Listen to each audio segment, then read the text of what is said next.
What would you say if your doctor told you that there was a chance you could lose the ability to use your hands? Because that is what I was facing earlier this year. I have never really thought much about my hands, other than the fact that I'm a proud lefty, and I'm also pretty ambidextrous because I live in a right handed world. So people would complain about me being left handed when they'd have to sit next to me at the dinner table. I'd also get complaints here on YouTube because people thought it was weird that I was left handed. That's totally different. And then people would also bet on me when we would have to do competitions where we would use our non dominant hands because I won every single one of them. I have always gravitated to hobbies and jobs that have allowed me to use my hands to create, be it baking, gardening, sign language, home improvement projects, and most importantly, painting and drawing.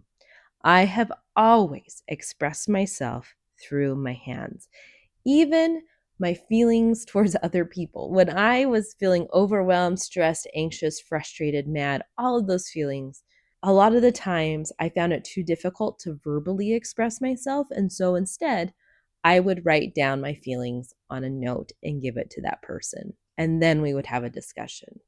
So I have depended on my hands to express who I am as a person my entire life.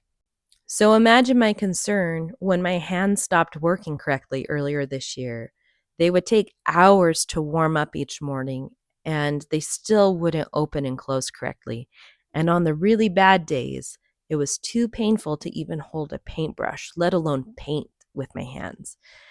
And so, with a lot of labs and looking into family history, we realized that I have developed rheumatoid arthritis, an autoimmune disease, meaning this isn't something that's going to go away.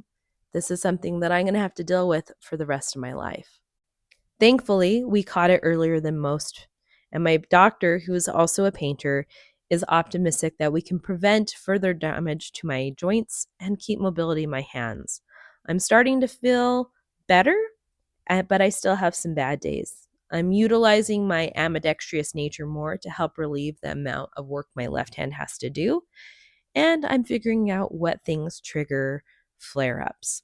So, all of this to say, this experience has made me appreciate my hands even more, and I appreciate all that they have allowed me to create thus far. And I can't wait to see what they allow me to create moving forward because I will be moving forward with extra gratitude towards my hands.